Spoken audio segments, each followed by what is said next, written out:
1, 2. How's my hair? Is it okay? Gorgeous. Yeah. Thanks. Shiny. My name is Sahar. I'm Hussein Salim. Hi, my name is Rose Goulet. My name is Osborne Farrell. I'm a youth employment counselor here in Missouri. What is my background? Well, that's a good question. I'm from Nipissing First Nation, which is just outside of the North Bay area on the north shore of Lake Nipissing.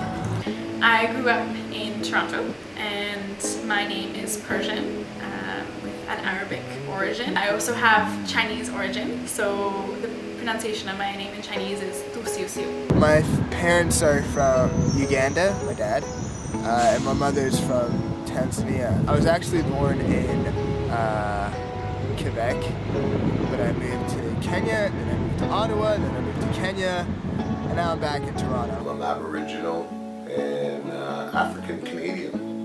My father came from a place in Nova Scotia called Africville, which is a historic site in itself. And I have an Aboriginal mom. How do you feel multiculturalism, the word and the idea, is used in Canada? There's several, I think there's different narratives or different attitudes towards multiculturalism.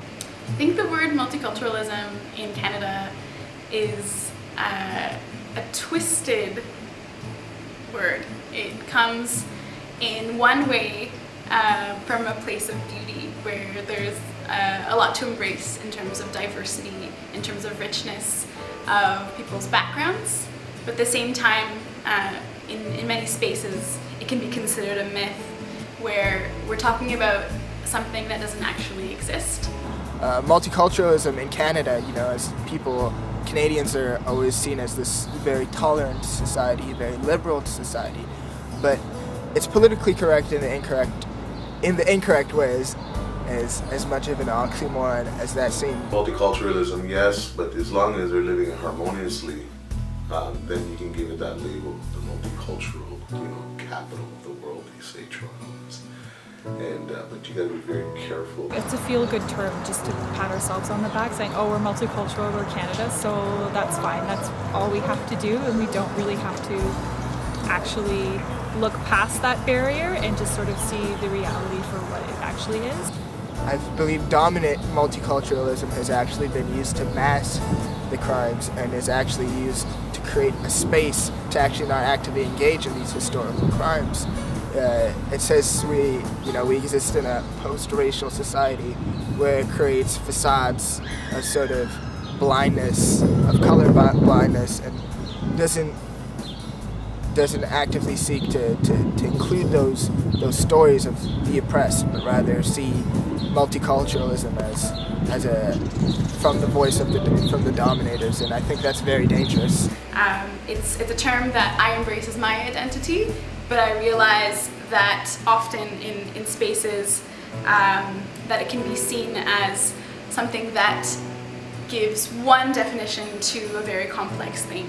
When we're saying we need to incorporate multiculturalism, it has to go beyond just representation, but voices of people actually being heard and being involved in communities. What does identity mean to you personally?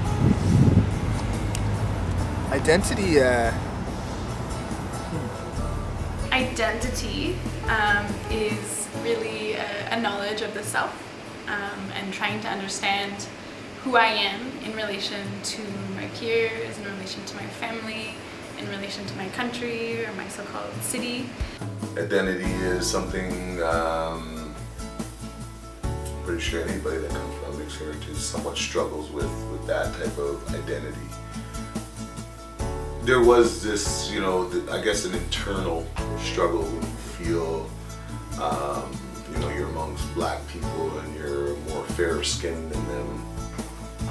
People are not wholesome, you're mixed. And the same thing with, the Aboriginal culture, knowing that, I'm a little bit darker, my hair is a little bit thicker than others.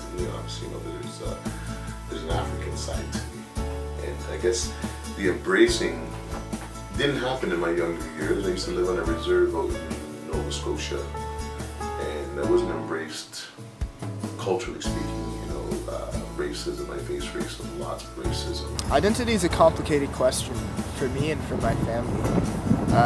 Not only did I move around between here and Kenya, but it's always been a big question because my parents came from mixed backgrounds, coming from having Yemeni blood, as many did in our community. In fact, our whole community has some degree of Yemeni blood, but their parents came from Yemen, and so they were never fully accepted as Yemeni or as Arabs sometimes, and not really recognized, always othered as well in their communities, seen as, other but with a sort of a different power relationship, that they were better, but never quite African enough. So, trying to assert that self has been difficult. So with regards to me, it's a big question mark. My identity will always be a dual type of outlook. I'll never ever say that I'm just Aboriginal or I'm just Black. I actually embrace it now. So when I came here, it was different. It was really different. People weren't staring at me when I was walking into a store, or it was just it was really, and not to say that I didn't face racism here in the city of Toronto. We still face racism. I still face racism actually to this day. So identity means to me being able to know my history, being able to speak my language, knowing that there are other people who are knowledge keepers that I can turn to when I want to explore my identity. The identities that I would say I embrace are still very much fluid and in movement. I very much identify as someone who's multicultural, multiracial, multi-ethnic. Also being represented in narrative as well, so any sort of history or curriculum or anything in school that's sort of passed around as being this narrative of Canada. I'd like to see my identity being faithfully represented. And to me, I would say my identities are First Nations, Nipissing, learner, reader, hiker, and outdoors person.